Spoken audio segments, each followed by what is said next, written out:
આવ્યા, ધૃતરાષ્ટ્ર કાંઈ બોલે એ પહેલા દુર્યોધન બોલી ગયો છે. વિદુર કાકાનું અપમાન કર્યું છે. એક વસ્તુ યાદ રાખજો માલા વાલા, જ્યાં સુધી તમારા વડીલો વ્યવહાર કરતા હોય ને ત્યાં સુધી છોકરાએ ધીરજ રાખવી. પણ આપણે ભાગ્યશાળી એવા છે કે બાપાને જ કહીએ બાપા તમારે બેહવાનું છે, તમારે ખાલી ધ્યાન રાખવાનું છે. એક બહુ પ્રસિદ્ધ શાયર છે રાહત ઇંદોરી, એને એક બહુ સારો શેર લખ્યો છે कि ये अलग बात है, ये अलग बात है कि वो चुपचाप खड़े होते हैं, लेकिन जो बड़े होते हैं वो हकीकत में बड़े होते हैं. भले આપણે એને બોલવા ન દઈએ, સાઈડમાં ઊભા રાખીએ, પણ હકીકતમાં જે મોટા છે ને એ તો મોટા જ છે સાહેબ. એની જેટલો અનુભવ, એની જેટલું જ્ઞાન તમારી કે મારી પાસે નથી. અને પછી તો વિદુરજી કહેવા લાગ્યા કે હે દુર્યોધન સાંભળ, હું અહીંયા એમનેમ આવ્યો નથી, મને બોલાવ્યો એટલે હું આવ્યો. અને બીજું તું એમ કહે છે કે ધક્કા મારીને બહાર કાઢો, ભાઈ ધક્કા મારવાની કોઈ જરૂર નથી. જ્યાં આપણું માન ન રહેતું હોય ત્યાં આપણે રહેતા નથી. અને ત્રીજી વાત, ખભેથી ધનુષ્ય ઉતાર્યું, બાણ ઉતાર્યું અને ત્યાં જ રાજ્યસભામાં મૂક્યું વિદુરજીએ અને કીધું કે સાંભળ, આ મારું ધનુષ્ય ને બાણ પણ અહીંયા જ મૂકીને જાઉં છું. તને ચિંતા ન રહે કે તે મને કાઢી મૂક્યો એટલે હું પાંડવોના પક્ષમાં જઈને બળી જઈશ. ન હવે પાંડવોના પક્ષમાં, ન હવે કૌરવોના પક્ષમાં. હું તો મારું શેષ જીવન ભગવાનની ભક્તિ કરવામાં વિતાવીશ. સ્વયં ધનુર્દ્વારી ગૃહાય માયા, પોતાનું ધનુષ્ય અને બાણ ત્યાં છોડી અને વિદુરજી નીકળી ગયા છે. ગયા પોતાના ઘરે. વિદુરજીના પત્નીનું નામ હતું સુલભા દેવી. તો દુર્યોધન દ્વારા વિદુરજીનું અપમાન કરવામાં આવ્યું. અપમાનનો કડવો ઘૂંટો વિદુરજી સહન કરી ગયા અને પોતાના ઘરે ગયા છે. વિદુરજીની પત્નીનું નામ હતું સુલભા. નાનકડી એવી કુટિયા છે, નાનકડી એવી ઝૂંપડી છે. સામાન્ય પરિસ્થિતિમાં વિદુરજી જીવે છે. ઝૂંપડીનો દરવાજો જ્યારે સુલભા દેવીએ ખોલ્યો વિદુરજીને માટે, તો વિદુરજીના ચહેરા ઉપર એક અલગ પ્રકારની પ્રસન્નતા જોઈ છે. સુલભા દેવી કહેવા લાગ્યા કે પ્રભુ આજે તમારા મુખ ઉપર એક અલગ પ્રકારનો આનંદ, એક અલગ પ્રકારનો રાજીપો દેખાય છે, કેમ એટલા બધા પ્રસન્ન છો? વિદુરજી કહેવા લાગ્યા કે દેવી વાત જ એવી છે કે રાજી થવું પડે. બોલે શું? બોલે ભગવાન દ્વારકાધીશ સંધિ કરવા માટે હસ્તિનાપુરમાં આવી રહ્યા છે. અને દેવી મને તો એવું લાગે છે કે સંધિ તો માત્ર બાનું છે, હકીકતમાં તો તારી ને મારી 12 વર્ષની તપસ્યાથી રાજી થઈને ભગવાન દ્વારિકાનો નાથ તને ને મને દર્શન દેવા આવે છે. બંને પ્રસન્ન છે. આ બાજુ ભગવાન કૃષ્ણ ઉદ્ધવજીને સાથે લઈ રથ લઈ હસ્તિનાપુરમાં પ્રવેશ કરે છે.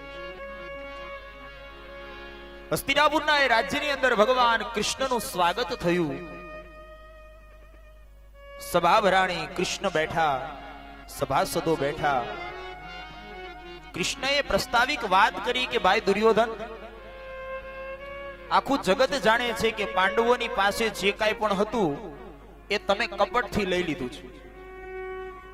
અને છતાંય પાંડવોએ પોતાના સત્યવ્રત પ્રમાણે, પોતાના નિયમ પ્રમાણે 12 વર્ષનો વનવાસ, 1 વર્ષનો ગુપ્તવાસ ભોગવી લીધો છે. અને કુંતાજી એવું કેવડાવ્યું છે કે અમારે અડધું રાજ્ય જોતું નથી. 5 દીકરા છે તો 5 ગામ આપી દો, આપણે યુદ્ધ કરવું નથી. ત્યારે સભાનો કોઈ પણ વ્યક્તિ ઉભો થઈને જવાબ આપે પહેલા દુર્યોધન ઉભો થઈ ગયો છે. કેશવ સાંભળો, શુચ્યગ્રમ ને વદાસ્યામિ વિના યુદ્ધેન કેશવઃ. સોયની અણી મૂકો, એને જેટલી જગ્યા રોકાય ને એટલી જગ્યા પણ પાંડવોને યુદ્ધ વગર મળશે નહીં. આ સમાચાર આપી દેજો.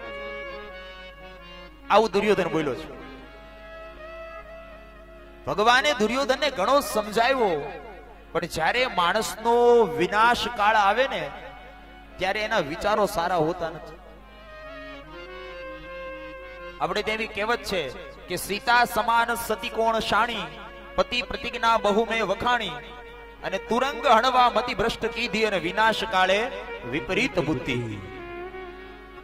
નહીતર સીતા જેવી સીતા સતી હોય એને ખબર જ હોય કે સોનાનું હરણ હોય જ નહીં, છતાં એનો મોહ સોનાના હરણમાં થયો. શું કામ? જ્યારે તમારો સમય વિપત્તિનો હોય ને ત્યારે તમારી બુદ્ધિ કામ કરતી બંધ થઈ જાય. અહીંયા દુર્યોધનનું પણ એવું થયું. ભગવાન કૃષ્ણ કહેવા લાગ્યા, કઈ વાંધો નહીં ભાઈ, તારી જેવી ઈચ્છા. દુર્યોધન કહેવા લાગ્યો, પ્રભુ બરાબર છે, પણ તમારા માટે 56 ભોગ બનાવ્યા છે, જમીને તો જાઓ. ભગવાન કૃષ્ણ કહેવા લાગ્યા કે પાપીના ઘરનું ભોજન કરાતું નથી. ભગવાન કૃષ્ણ દુર્યોધનના 56 ભોગ ત્યાગી ઉદ્ધવજીને સાથે લઈ વિદુરજીના ઘરે જાય છે. ચાલો ને વિદુર ઘેર જાય, ઉદ્ધવજી ચાલો ને વિદુર ઘેર જાય. રથમાં બેઠા ઉદ્ધવ ને વિદુર બંને ગયા. ધીરે ધીરે ધીરે ધીરે રથ લઈ ઉદ્ધવજીએ વિદુરજીના ઘરની સામે ઉભો રાખ્યો છે. ભગવાન કૃષ્ણ ઉતર્યા રથમાંથી, વિદુરજીનો દરવાજો ખખડાયો છે. જ્યાં દ્વાર ખોલે વિદુરજી ભગવાન દ્વારકાધીશને જોયા છે. સશંખ ચકરમ સકિરીટ કુંડલમ સપીત વસ્ત્રમ સહસીરુહેક્ષણમ સહાર વક્ષસ્થલ કૌસ્તુભં ક્રિયમ નમામિ વિષ્ણુ શીર્ષા ચતુર્ભુજમ. ભગવાનને જોયા ત્યાં વિદુર અને સુલભા ભાન ભૂલી ગયા છે. ભગવાન કૃષ્ણે કીધું, કાકા અંદર આવો એમ તો કયો. ભગવાન કૃષ્ણ અંદર આવ્યા છે. વિદુરજીની એ પરિસ્થિતિ, ઘરમાં કશું જ ન મળે સાહેબ. દરિદ્રતાની એ વાત શું કરી શકાય. સંસાર એવું કહે છે કે આ દુનિયામાં જો કોઈ દુખીમાં દુખી માણસ હોય ને તો એ ગરીબ માણસ છે. કારણ કે ગરીબનો કોઈ સગો હોતો નથી. સગા એના જ હોય જેની પાસે કંઈક હોય. તમે જાતે અનુભવ્યું હશે બધાએ કે માણસનો જ્યારે નબળો સમય આવે, માણસનો જ્યારે પડતો સમય આવે, ત્યારે માણસના નજીકના માણસો હોય ને એ ધીરે ધીરે ખસવા મળે. વખત આવે વસમો તો સૌ સાથ છોડે, અને અંધારામાં તો પડછાયો સાથ છોડે. નબળો સમય આવે ને એટલે બધા સાથ છોડે. માણસ એમ વિચારે કે પડછાયો તો 24 કલાક મારી હારે છે, પણ અંધારું આવે તો તમારો પડછાયો પણ તમને દેખાશે નહીં. એમ જીવનમાં જ્યારે દુઃખ રૂપી અંધારું આવે ને ત્યારે પડછાયા સમાન સાથે રહેનારા લોકો પણ તમારાથી દૂર થઈ જાય છે. ભગવાન કૃષ્ણ કહેવા લાગ્યા, કાકા ભૂખ લાગી છે, કંઈક જમવાનું આપો ને. વિદુરજી કહે કે ઘરમાં કંઈક હોય તો આપો ને. મારા વાલા, જે ભક્ત હોય ને એની જ ભગવાન કસોટી કરે છે. યાદ રાખજો, કસોટી હંમેશા ભક્તની થાય છે. આજના સમયમાં ઘણા સારા માણસો છે, ફરિયાદ કરતા હોય કે મહારાજ અમે ક્યારે કોઈનું ખોટું નથી કર્યું, અમારી યારે આવું કેમ. એક વસ્તુ યાદ રાખજો, સોનું હોય ને સાહેબ એની જ પરીક્ષા થાય, લોઢાને તો હથોડા પડે, એની પરીક્ષા ન હોય. વિદુરજીની ભગવાને પરીક્ષા કરી. રસોડામાં ભગવાન કૃષ્ણ ગયા, ઉદ્ધવને સાથે લઈ ગયા. એક તપેલીની અંદર ભાજીના 2 પાંદડા ચોટેલા હતા. એક પાંદડું કૃષ્ણએ પોતાના મુખમાં મૂક્યું અને બીજું ઉદ્ધવજીને આપ્યું કે લ્યો ઉદ્ધવ, આ ખાઓ. હવે ઉદ્ધવજી છે ને થોડા જ્ઞાની છે, બહુ ભણેલા છે, અને આપણે ત્યાં સૌરાષ્ટ્રમાં કહેવત છે કે વધુ ડાયો વધુ ખવડાય. ઉદ્ધવજી વિચાર કરે કે ત્યાં 56 ભોગ તૈયાર હતા અને કૃષ્ણનું હવે બહુ કઈ આમાં ઠેકાણે નથી લાગતું. આ ભોગ મૂકીને ભાજી ખાવા લાવ્યા, આમાં શું ખાઈ લેવું. લઈ અને જ્યાં ભાજીનો દાણો મુખમાં મૂક્યો ત્યાં તો એ ભાજીમાંથી કૃષ્ણની કૃપાથી ઉદ્ધવને 56 ભોગનો સ્વાદ આવ્યો છે. આ સમાજમાં, આ દુનિયામાં ભોજનનું મહત્વ નથી, તમારા ભાવનું મહત્વ છે. આ વસ્તુ યાદ રાખજો. તમે કદાચ બહુ વધારે પકવાન નહીં જમાડો ને તો ચાલશે, છાશ અને રોટલો હશે, પણ જો એમાં તમારો ભાવ હશે ને તો ભગવાન રાજી થશે. એટલા માટે ભગવાનને ભજો ને તો પણ ભાવથી ભજવા. અને પછી તો ભગવાને વિદુર ઉપર ખૂબ કૃપા કરી. અંતે ભગવાન વિદુરની ત્યાંથી રજા લે દ્વારિકા જવા માટે નીકળ્યા. વિદુરજી પણ પોતાનું શેષ કાર્ય પતાવી તીર્થયાત્રા માટે નીકળી ગયા. તીર્થયાત્રામાં વિદુરજી જ્યારે જતા હતા ત્યારે યમુનાના કિનારે એને ઉદ્ધવજી પાછા મળ્યા છે.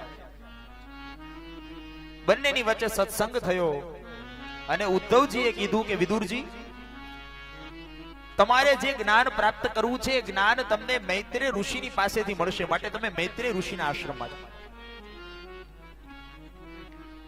ઉદ્ધવજીના કહેવા પ્રમાણે વિદુરજી મૈત્રેય ઋષિ પાસે ગયા અને મૈત્રેય ઋષિ પાસે જઈ વિદુરજીએ પ્રાર્થના કરી, પ્રભુ મને જ્ઞાન આપો. મૈત્રેય ઋષિ કહેવા લાગ્યા કે સાંભળો, તમારે જે જ્ઞાન જોઈએ છે એ તમને હું ચોક્કસ આપીશ, પણ તમે પ્રશ્ન કરો અને જવાબમાં હું તમને જ્ઞાન આપું. એટલે વિદુરજીએ મૈત્રેય ઋષિને પહેલો પ્રશ્ન પૂછ્યો છે કે હું વિદુર છું તો ગયા જન્મમાં હું શું હતો, મને મારા ગયા જન્મની વાત કહો. મૈત્રેય ઋષિ કહેવા લાગ્યા, ગયા જન્મમાં તમે યમરાજા હતા, પણ તમારી એક ભૂલને કારણે તમારે વિદુર થવું પડ્યું. બોલે શું ભૂલ? કીધું ગયા જન્મમાં માંડવ્ય નામના એક ઋષિ હતા, એ ઋષિ તપ કરતા હતા અને ઋષિ જે જગ્યાએ તપ કરતા હતા એના રાજ્યમાં એક રાજા હતો. રાજાના રાજ્યમાં ચોરી થઈ. ચોરો ચોરી કરીને ભાગ્યા, પાછળ રાજાના સિપાહીઓ દોડ્યા. ચોરો તો નાસી ગયા પણ પેલા ઋષિ ત્યાં બેઠા હતા એટલે સિપાહીઓને એમ થયું કે આ ઋષિએ ચોરી કરી છે. એમ સમજી અને ઋષિને બંદી બનાવી અને સિપાહીઓ રાજાની પાસે લઈ આવી. રાજાએ પણ વિચાર ન કર્યો અને કીધું કે આ ઋષિને ફાંસીએ ચડાવી દો. ઋષિએ રાજાને સમજાવ્યો, ભાઈ મારી ભૂલ નથી. પણ રાજાએ એની વાત સાંભળી જ નહીં. જ્યારે ઋષિને ફાંસી ઉપર ચડાવવામાં આવ્યા ત્યારે માંડવ્ય ઋષિએ પોતાના યોગ બળને કારણે યમરાજાનું આવાહન કર્યું અને યમરાજાને પૂછ્યું કે મને આ ફાંસીની સજા મળે છે એનું કારણ શું છે?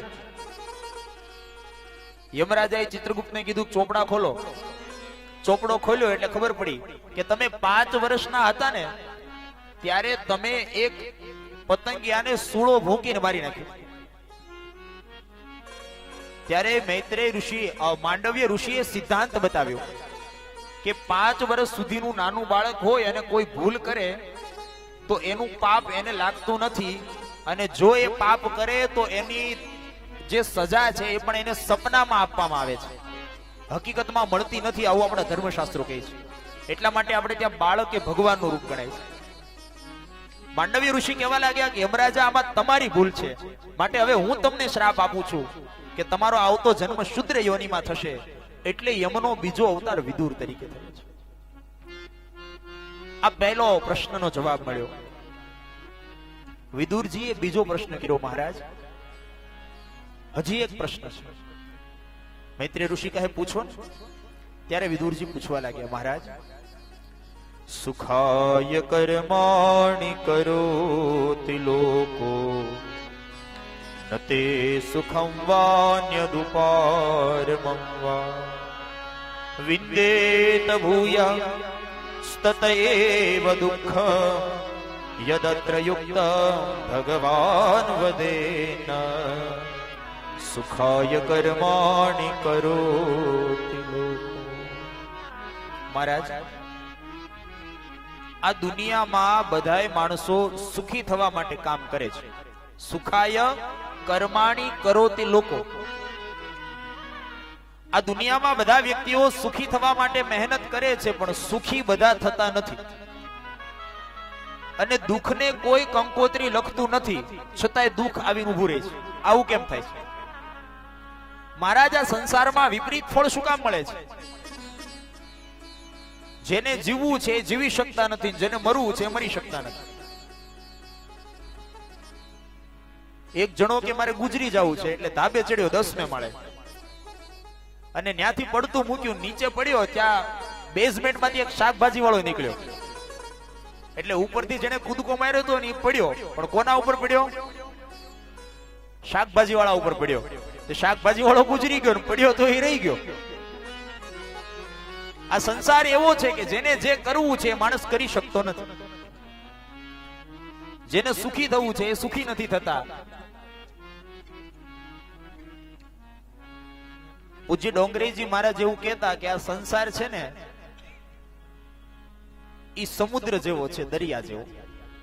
અહીંયા માણસ આવે ને એટલે એના જીવનમાં મોજા આવ્યા જ કરે. ક્યારેક સુખનું મોજું આવે, ક્યારેક દુઃખનું મોજું આવે. દરિયો ક્યારેય શાંત હોય નહીં. છોકરો જન્મે ને સમજ નો થાય એટલે મા બાપ એમ કે બેટા એકવાર સારું ભણી લે ને તારે આખી જિંદગીની નિરાશ. એ છોકરો કે દીકરી બિચારી 5-10 વર્ષ ધ્યાન આપીને સારું ભણે, સારી ડિગ્રી લઈને ઘરે આવે એટલે અઠવાડિયું ઘરના રાજી રહી. પછી પાછા એમ કે બેટા ભણ્યો એ તો બરાબર, પણ નોકરી વગર ડિગ્રી શું કામની? પાછું દુઃખ ચાલુ. એ બિચારો માંડ માંડ ડિગ્રી લાવે, એમાંથી એને નોકરી મળે. નોકરી મળે એટલે અઠવાડિયું ઘરના બધા રાજી રહી. પાછા એમ કે નોકરી તો છે પણ છોકરી એ જોશે ને, પાછું દુઃખ ચાલુ. કરે મહેનત સુખી થવા, સુખ થાય છે ખરો? અને કદાચ ભગવાનની કૃપા હોય ને ક્યાંક ગોઠવાઈ જાય તો અમારે કાઠિયાવાડમાં કહેવત છે, પહેલું સુખ તે જાતે નિર્યા અને ગૌતમભાઈ છેલ્લું સુખ તે ફેર્યા.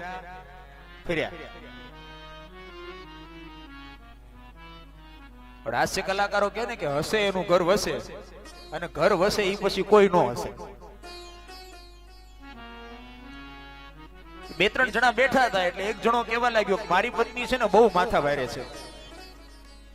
એટલે બીજો કે મારે એવું જ છે.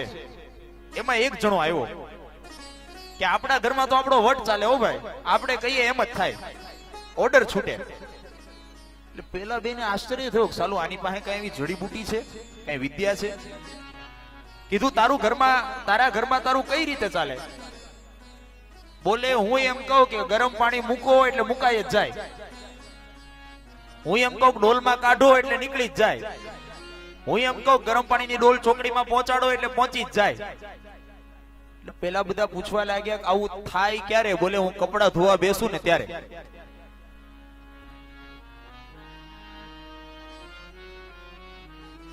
લગભગ બધે આવું છે. આ સંસારમાં માણસ મહેનત કરે છે સુખી થવા માટે, પણ સુખ મળતું નથી. એક વસ્તુ યાદ રાખજો મારા વાલા, કે તમે જે કર્મ કરશો ને એનું ફળ ભગવાન તમને ચોક્કસ આપશે. કરેલું ક્યારેય ફોગટ જતું નથી. પણ ગીતાજીનું એક પ્રસિદ્ધ સૂત્ર છે, આપણે બધાએ સાંભળ્યું છે, કર્મણ્યે વાધિકારસ્તે મા ફલેષુ કદાચન. તમારો ને મારો હક માત્ર કર્મ કરવાનો છે. ફળ શું આપવું, કેવું આપવું ને ક્યારે આપવું ને ભગવાનના હાથમાં છે. આ વસ્તુ યાદ રાખજો. કર્મ કરતા રહેશો ને તો ભગવાન ચોક્કસ સારું ફળ આપશે. સુખ અને દુઃખ એ સંસારના બે પાયા છે. ઘણીવાર માણસ ફરિયાદ કરતા હોય કે બહુ સારું કરીએ છતાંય દુઃખી થઈએ છીએ. તો કર્મના બે પ્રકાર છે, એક ક્રિયમાણ કર્મ અને એક સંચિત કર્મ. અત્યારે તમે જે ભોગવો છો એ સંચિત કર્મ પણ હોઈ શકે. તમે સુખી છો એની પાછળ તમારા વડીલોના પુણ્ય પણ હોઈ શકે, અથવા તમે દુઃખી છો તો ગયા જન્મના તમારા એવા કર્મ પણ હોઈ શકે. તમને સરળ શબ્દોમાં સમજાવું. અહીંયા મોટા ભાગના વડીલો છે અને બધા ખેડૂતો છે, બધાને અનુભવ હશે કે દેહમાં આપણે ખેતી કરતા ને પછી બાજરાની કે ઘઉંની સીઝન થાય, પહેલી સીઝન ઘઉંની થાય એટલે ખળું ભરીને ઘઉં ઘેરે આવે. અને ઘઉં આવે ને એટલે ઘઉં ભરવા માટે બીજું કઈ ન હોય, એક મોટી કોઠી રાખતા ઊંચી, નીચે કાણું હોય કોઠીમાં, એના કપડાનો ડટ્ટો માર્યો હોય, ઉપરથી ઘઉં નાખી દેવાના, કોઠી આખી ભરાઈ જાય. જરૂર પડે ત્યારે ડટ્ટો કાઢો એટલે નીચે થોડા થોડા ઘઉં નીકળે. 6-1 મહિના થાય એટલે બીજી સીઝન બાજરાની થાય. એટલે બાજરો ખળું ભરીને ઘેર આવે, પણ બાજરો ભરવાનું વાસણ ઘરમાં ન હોય એટલે શું કરે માણસ કે 6 મહિનામાં અડધી કોઠી ઘઉં ખવાઈ ગયા હોય એટલે ઉપરથી અડધી કોઠી ખાલી થઈ ગઈ હોય એટલે પછી બાજરો હોય ને ઘઉંની ઉપર નાખી દે. પણ નીચેથી ડટ્ટો ખોલો તો પેલા શું નીકળશે? ઘઉં નીકળશે ને. ઘઉં એટલે પાપ અને બાજરો એટલે પુણ્ય. તમે પુણ્ય રૂપી બાજરો ભેગો કરો છો પણ તમે કોઠીની ઉપર નાખો છો. પણ ગયા જન્મના તમારા થોડા ઘઉં પડ્યા છે, એ જ્યાં સુધી પૂરા નહીં થાય ત્યાં સુધી ઉપરનો બાજરો નીચે આવશે નહીં. અને જો તમે ઉતાવળ કરશો કે ઘઉં નથી ખાવા, કોઠી ઊંધી વાળી દો, પેલા બાજરો કાઢી લઈએ, તો ઘઉં ગાજરો ભેગા થઈ જશે. જે જીવનમાં છે એ તમારે ભોગવવાનું છે. સુખ અને દુઃખ આવે એમાં ક્યારેય દુખી થવું નહીં. ભાવ ધરી ભજવા ભગવાન, સુખ દુઃખ તો આવે સંસારમાં.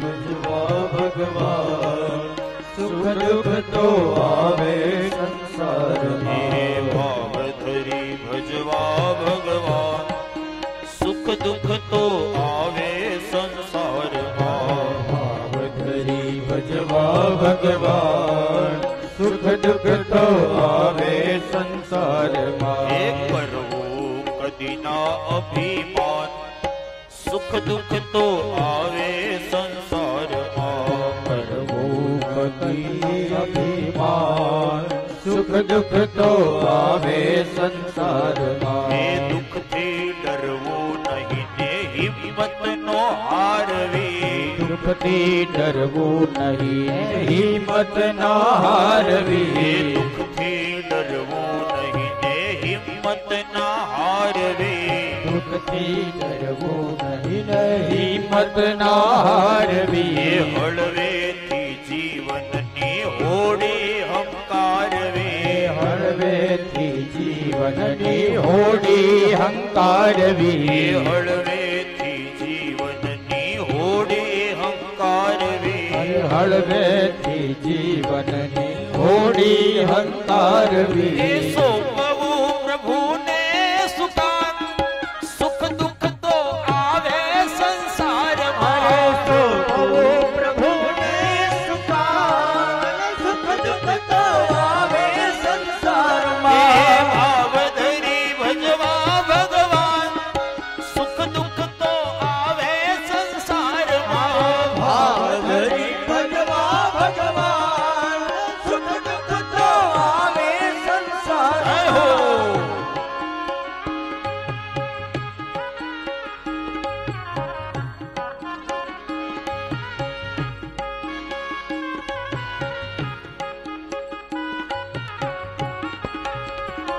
રાધે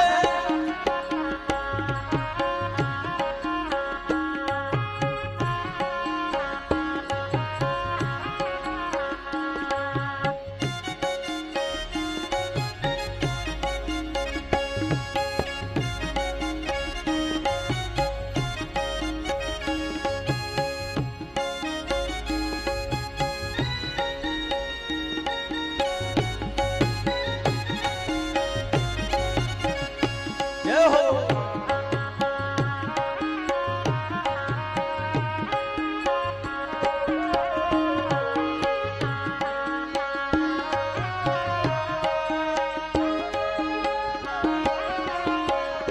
એ કોઈ દિન ઉપહાર મળે ભોજન મન ભાવતા.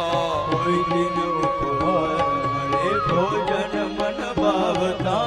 કોઈ દિન ઉપહાર મળે ભોજન મન ભાવતા. કોઈ દિન ઉપહાર મળે ભોજન મન ભાવતા. કોઈ દિન સ્નેહીઓના આમંત્રણ આવતા. કોઈ દિન સ્નેહીઓના આમંત્રણ આવતા. કોઈ દિન સ્નેહીઓના આમંત્રણ આવતા. કોઈ દિન સ્નેહીઓના આમંત્રણ